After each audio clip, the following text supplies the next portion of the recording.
Hey everyone, welcome back to the Schoolhouse Rocked podcast. This is Yvette Hampton, your host, and I am really glad to have you with me today. I hope you are having a great day, whether you are homeschooling or thinking about homeschooling, wherever you are right now. I hope that you are just being blessed today, and I hope that this episode will be a great blessing to you. I have my sweet friend Brittney on with me today, and we're going to talk today about homeschooling with little kids. She has multiple ages and working from home while homeschooling. So Brittney, welcome to the show. I'm so excited to have you on. Thanks so much. It's such an honor to be here. Yeah. So people may or may not recognize your voice as you speak through the podcast today, because in our very first Schoolhouse Rocked movie trailer that came out about a year and a half ago, maybe a little less than that. At the very beginning, it's your voice who comes on and you say something to the effect of, I thought that I felt like I was doing it all wrong. Mm-hmm. And so that is Brittney's voice that you hear. And so now you get to hear her on the podcast and be encouraged by her. So tell us about your family. Okay, so I have 5 children. They range from toddlers all the way to teenagers.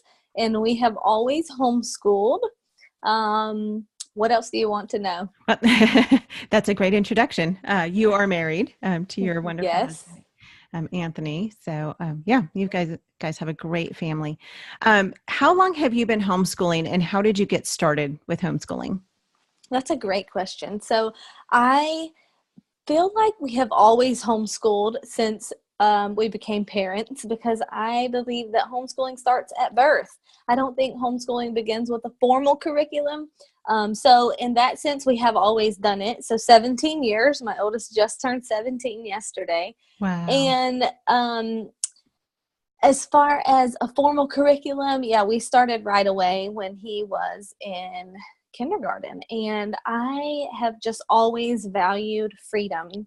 Freedom is a word that is super important to me, and I wanted that freedom with my children's education as well. I wanted to be free to choose what they were going to be learning. I wanted the freedom to choose what influences were going to be in their lives, because when they're not with you all the time, you really don't have that freedom to choose what influences are going to come into their lives. And so I wanted that freedom as well, and just wanted the freedom to give them an individualized education rather than you're 8 years old, you learn this, kind of in a box type model. I wanted the freedom to encourage them to pursue whatever their talents, gifts, and abilities that God had given them are. And so I also wanted freedom to be able to protect them from, just worldly things and things like that. Yeah. You have multiple ages, like you said. Your youngest one is just going into preschool, and your oldest is finishing out his junior year this year. Mm-hmm. And one of the questions that we get asked all the time, it's actually the most question the question that we receive the most. I was saying that backwards. It's the question we receive the most is, how do you homeschool with multiple ages, and what do you do with those little ones when you're trying to focus on homeschooling the older ones? How have you learned how to balance the different ages? Yeah, that's a great question too. So the struggle is real. Lots of things. So I have lots of thoughts on this. So it is definitely difficult when they are little, but I think implementing a few simple systems really help. So when my littles were even smaller than they are now, I had like a toy rotation system. And so I had like 4 different bins of toys. They were labeled week 1, week 2, week 3, week 4. And I would give them 1 box at a time for a week. That was the only time they could play with those toys from that box, was that week. The other 3 boxes would go in the attic, out of sight, out of mind. And so every week they would feel like they were getting a new box of toys.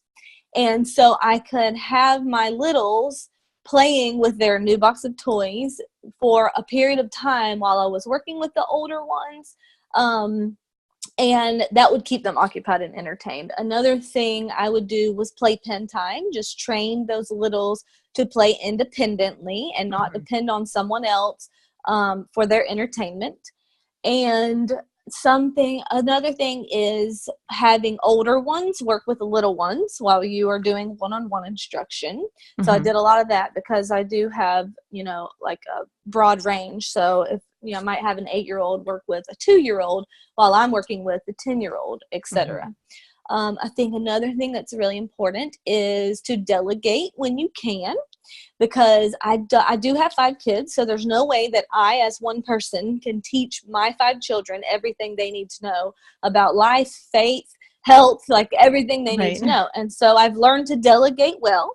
I like to say that I've hired master tutors to teach my children 2 + 2 and things like that, things that I don't necessarily feel like I have to be the only one who teaches them that. So we do a lot of online learning. We do a lot of video lessons and things like that. So that is delegating.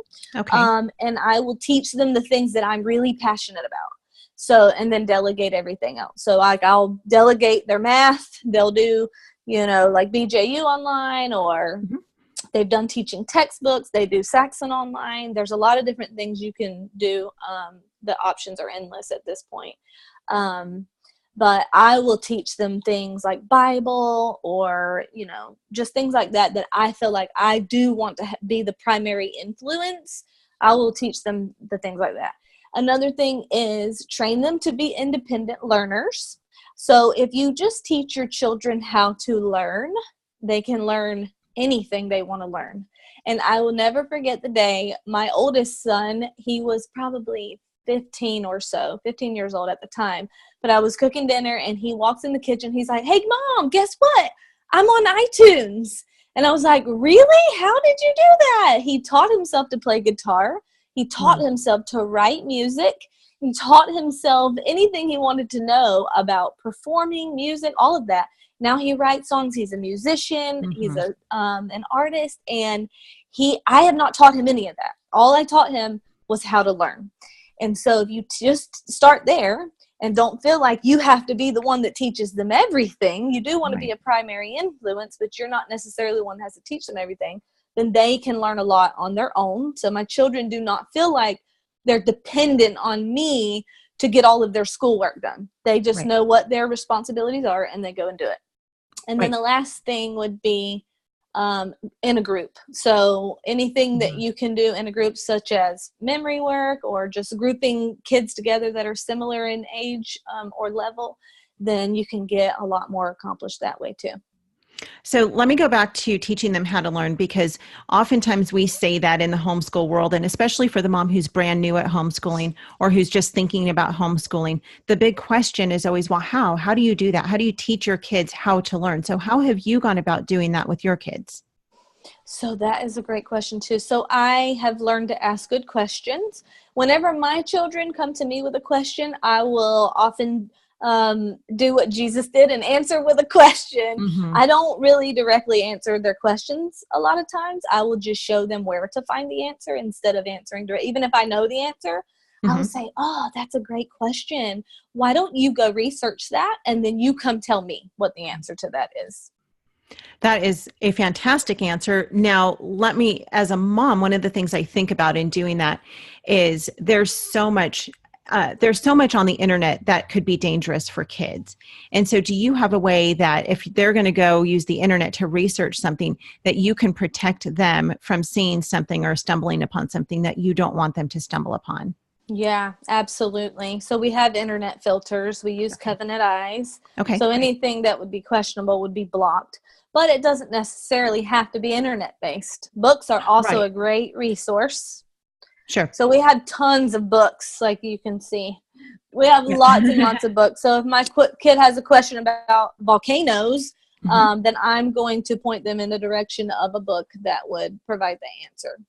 Right. We went to a thrift store. This was several months ago, and I was with my youngest daughter, and they had a bunch of encyclopedia sets. And I was like, "Oh, encyclopedias." And she said, "What are encyclopedias?" And I was like, "Oh no, where has our world come that we don't know what encyclopedias are anymore?"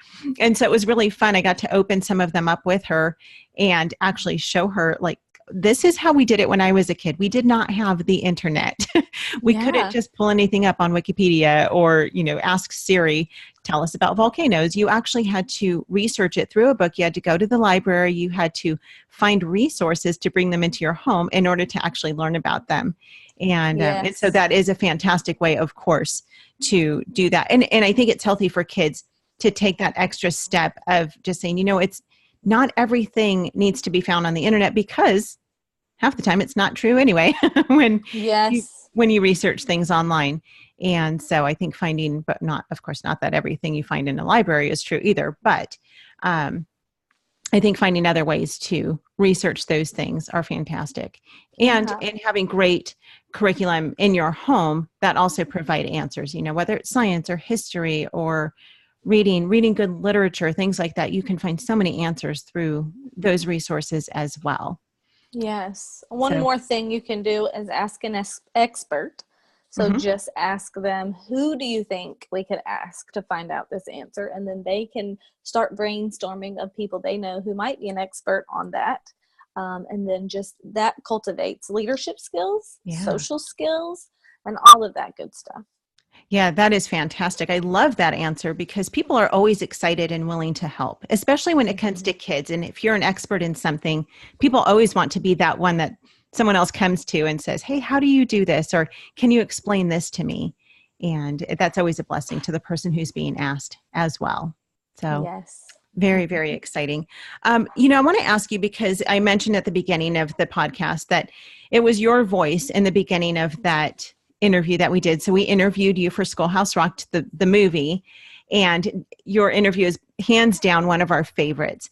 And I love it because what we did with the movie was we interviewed several homeschool experts. We've got the Andrew Pudewa and Christopher Perrin and Sarah McKenzie and Heidi St. John and Ken Ham, all those people, and a whole lot more. But we didn't just interview the homeschool convention speakers and writers and experts. We interviewed real families, just like you and I, who are in the thick of it right now, who have just figured out this homeschooling thing with the help of other people. And one of the things you said was, I felt like I was messing it all up. And like most homeschool moms, you felt like you were not well enough equipped in the beginning to teach your children at home. Mm-hmm. Why did you feel that way? And then how have you overcome that feeling? Well, lots of things. Why did I feel that way? Well, I just thought this could not be right. Like, this cannot be normal for it to be this hard. And also, I don't know if I've shared with you a little bit of my background, but I was actually a teenage mother. Whenever I had my oldest child, I was only 17, and I had no idea how to raise a child. I understood the statistics were stacked against us, but I was determined that I was not going to be a statistic, and neither was my son. And so I got to work learning, how do I raise children who are productive citizens, who love the Lord and all of that. And so I just started reading and learning a ton about just any parenting book from a biblical worldview that I could find. I just knew, I was humble enough to understand that I didn't know it all. And same thing when I decided to homeschool, I just started learning. Any book I could find about homeschooling, I would read it. And I did the same thing with building a business. Had no idea how to do any of that either. And so I just decided to learn. And so I believe when I say I teach my children how to learn, I do the same thing myself. So I set that example for them, that there's anything that you want to know, you can learn it. We live in an information age. And so I overcame that feeling of I don't know what I'm doing, just simply by learning. And also at this point, my children, I have 2 teenagers, so I am beginning to see that fruit of the diligence that I put in when they were in their younger years. And my younger children benefit from that, because now I don't have so much fear attached to the daily activities and wondering, am I doing it right? Because, when I see my smaller ones doing the same things my older ones did, and now I look at my older ones and I'm like, okay, well, I didn't ruin them. They're okay. They're actually doing really well. Mm-hmm. Then that has just given me the confidence to not feel that way now. Yeah. Did you have a mentor or mentors that came alongside of you? Because I know for myself, when I first got into this and into homeschooling, and I felt like I have no clue what I'm doing, I really needed to have that community around me to just help me figure it out and help figure out what it would look like for my family, because of course it looks differently for every family. And so did you have that in your life? Did you have those who came alongside of you and just encouraged you? Yes. So when I first started homeschooling, no, I did not. But along the way, I met other people. It was something I had to be very intentional about. Mm-hmm. When I first started homeschooling, I had no idea that there were actually homeschool communities. Mm-hmm. And somehow I heard about it, maybe a year or two into it. And I just showed up one day. I found out where they were meeting and I was scared to death. But I pulled up and the parking lot was full of minivans. And so I was like, I must be in the right place. So, I met other homeschooling moms, and that was extremely helpful as well. Just learning from them, asking questions, good conversations. And I feel like that is so important and needed as a homeschooling mom. You definitely need a community of people who can encourage you, especially the ones who have done it successfully. Right. Definitely very encouraging. Yeah. And then you get to come alongside of those other young homeschool moms and encourage and equip them as well, and which is such a blessing to be able to do that. So we're going to take a quick break to hear from one of our sponsors. And then when we come back, I want to talk about working from home. Does that sound good? Yes. Awesome. All right.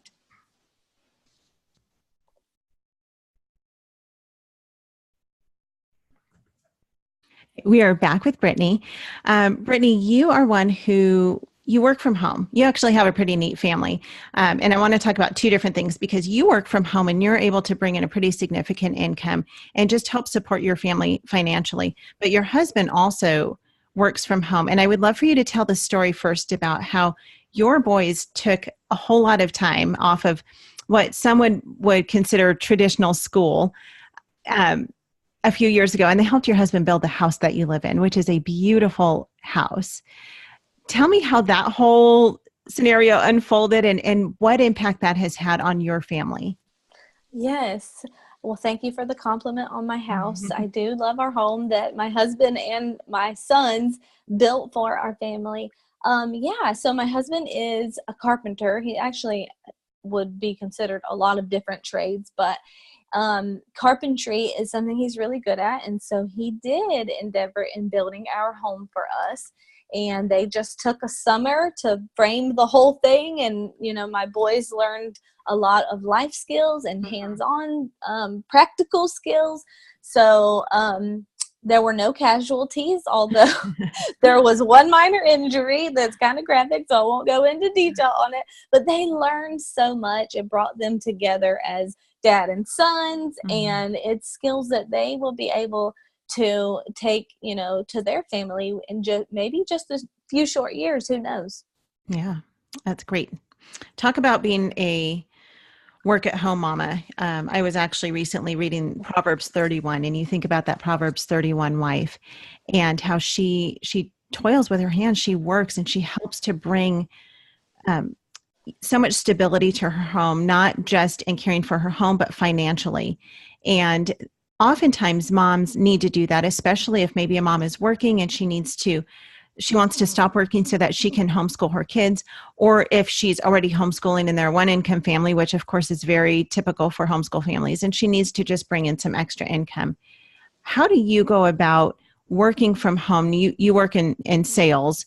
How do you do that? How do you balance work and homeschool and family? And that's a great question too.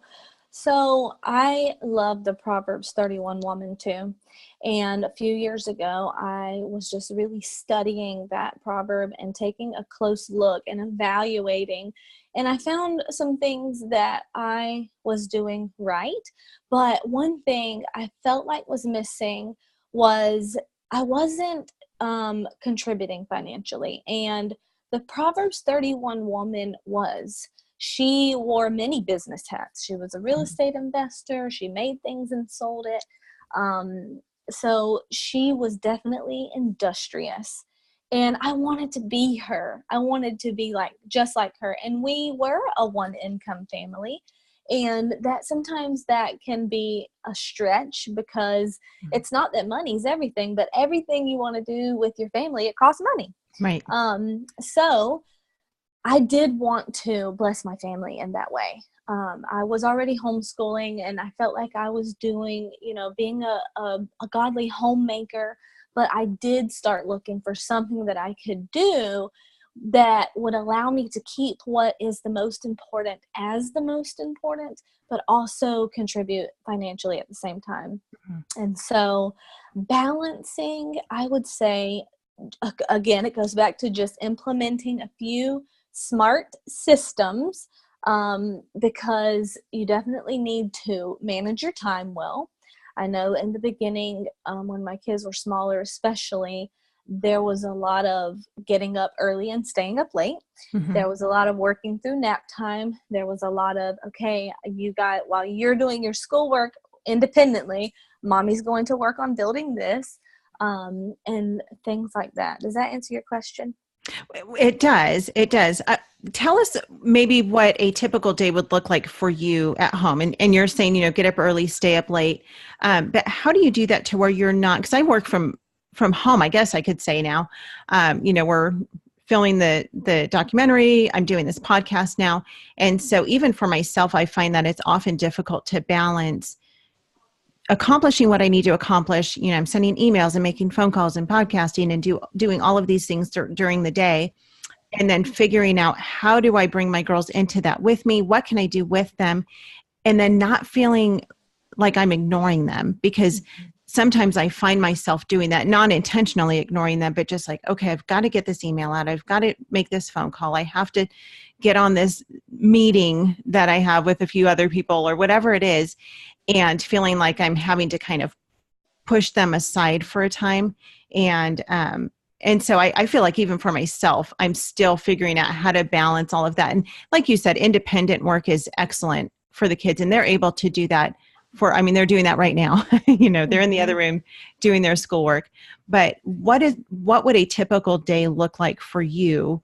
How many hours typically do you work? And then do you bring your kids into your work with you? Do you involve them with that? And how do you do it without feeling like you're ignoring them? Mm-hmm. Yes, these are all great questions. Okay, so the mom guilt, first of all, let's address that, because that's a very real thing. And I think it's important to understand that balance is not necessarily daily. It's more like over a period of time. So if I were trying to achieve daily balance, I probably would lose my mind, because when you are building a business or building something significant, there will be periods of long hours, but then there will be other periods where you have time off. Mm-hmm. And so there will be a lot of times where you feel like, oh my gosh, I'm working way too much. And then there will be other days where you feel like, oh my gosh, I should be working more, but I'm not. And so I would say be present mentally and not just physically. Whenever you're not working, be present. And that is a discipline that anybody can develop. And it's difficult, but that's why it requires discipline. Right. But just being present when you are with your children goes a long way. And I think also it's important to realize that you are teaching your children, even when you're not eyeball to eyeball with them, they're learning from you. Mm-hmm. They're learning a work ethic. They're learning what it takes to be successful. They're learning what it takes to build something that's going to impact a lot of people. And they're learning that through watching you. So that should encourage you to keep going, because, you don't have to be in the floor building blocks with your littles all day, every day in order to teach them or build a relationship with them. So sometimes just understanding that the quality, you want quantity too. You do want quantity. Nobody wants their career or their business to consume them, but quality really does go a long way. So as far as a typical day is concerned, I get up very early, way before my kids do, several hours before my kids do, so that I can read, because reading is very high on my priority list. And I can work out and take care and have my coffee in silence. That way I'm nice when everybody gets up. So I take care of those things before everybody wakes up, and then I'll wake my kids up and they will get started on their chores. They will get started. We'll have breakfast together, and then everybody just kind of gets busy on their schoolwork or whatever it is, whatever task everybody knows what they need to complete. So we have basically we have a system in place. That way everybody knows what they're supposed to be doing at any given time. And they're not all coming to me waiting for direction all day long. Like I don't have to tell everybody what they need to, I mean, I do have to get them rolling, but once everybody's rolling, they kind of know what to do. So everybody goes to do their schoolwork. I will start working. I don't have any infants at this point, so my day definitely looks a lot different now than it did when I first started. At this point, everyone is actually, doing book work and stuff like that. So we'll all work, sometimes independently, sometimes as a group, depending on what time of day and what subject. We definitely have all of our meals together. And everybody's just pursuing usually whatever subject or interest they have going on at that moment. Mm-hmm. I find that with my girls, one of the things that I really try to do with them is if I'm in the middle of working and they come to me for anything, I try really hard to stop what I'm doing in that instant and look at them and give them my full attention. And sometimes that's hard because I'm in the middle of doing something. But I realize more and more that speaks volumes to them, because they need to know that they are actually the priority over everything else. But at the same time, I still have responsibilities to fulfill what God has called us to do. And so, yeah, it's fun. And I love that we get to have our kids with us at home, and, we're building a family business just like you are, and getting to show them this is what it looks like to work diligently throughout the day, and teaching them responsibility, because that's important for them to learn. So, yes. Another thing I would add is delegating well. And I mentioned this earlier, but I delegate most of the housework. My children are all trained as soon as they can walk. They are working. Like I expect my children to have a work ethic. And I think you can't wait until they're 18 to instill that in them. Right. And so as soon as they're able, hey, go help mommy by throwing this diaper in the trash, or like whatever they can do, I expect them to do it. And we have a system for chores. We have a system for schoolwork. So systems help, but just knowing that you can't do everything. So if somebody can do something 80% as well as you can do it, then you should delegate it, and you should do whatever the most important things God has called you to do is. Yeah, that's right. Well, okay. We have just a couple minutes left of the podcast, but here's what I would love from you. I would love for you to give encouragement to the mom who's listening right now, who's thinking about homeschooling, because at this time of the year, there are many mamas who are thinking about what they're going to do next year for their kids. And they're trying to decide, is this homeschooling thing legit? Can I actually do this? Can you encourage that mom who's considering homeschooling? What would you say to her? I would say you should. It's worth it. It's not easy, but nothing that's worth building is ever easy, but it is worth it. And the resources that you have available to you now are unlimited. And so if you want to homeschool, you can homeschool successfully, and you have every tool that you need to be successful at it. And it's worth it. Yep, it is. I agree completely. And then I want you to do one more encouragement. Encourage the mom who is just tired, who is overwhelmed. She just doesn't know if she can continue on for another day. How would you encourage that mom? So I would say, cry it out. and so cry, and like legit cry, because research shows that tears, like stress tears, they actually do release stress hormones. So crying, the physical act of it, does make you feel better. And then pray, and sometimes pray and cry at the same time. But just know that Rome wasn't built in a day. Mm-hmm. And it's the daily consistent effort that's going to produce big results over time. You don't have to do a massive amount every single day. You just have to be consistent. Mm-hmm. So if you're overwhelmed, you could be thinking your expectations may be too high. And that is very common when people start homeschooling. Yes. I think homeschooling veterans understand that they don't need as much as what's in those books, right, in order to be educated.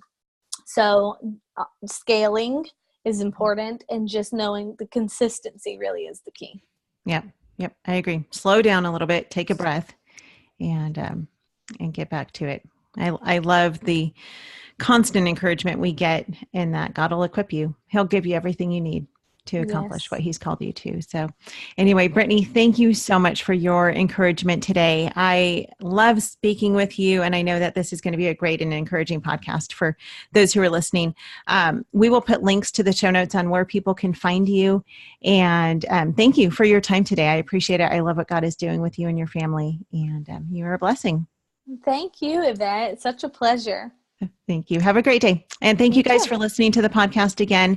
Remember to leave a review if you have a chance to do that. We would love that. That is a great encouragement to us, and it helps to get the word out about the podcast. And also, if you are a Backstage Pass member, share that with your friends. Tell them what the benefits are of that. For those of you who don't know what the Backstage Pass is, it is a membership site that we have on Schoolhouse Rocked. And what we do with that is we have taken many of the full interviews that we have from the movie, and we've put those on the Backstage Pass membership site. And then all of our podcasts we actually do on video. And so we put the video on there as well, so you can watch those on video. So there are a lot of great resources on there that you can take advantage of, and it really helps to support the making of Schoolhouse Rock. So every subscription that we have is a great encouragement in helping to support the movie itself financially. So check it out. It is Backstage Pass, schoolhouserock.com, I think, /Backstage Pass. But if you just go to schoolhouserock.com, you can click right on Backstage Pass and learn more about it. So thank you. Have a great rest of your day, and we will see you guys next week. Bye-bye.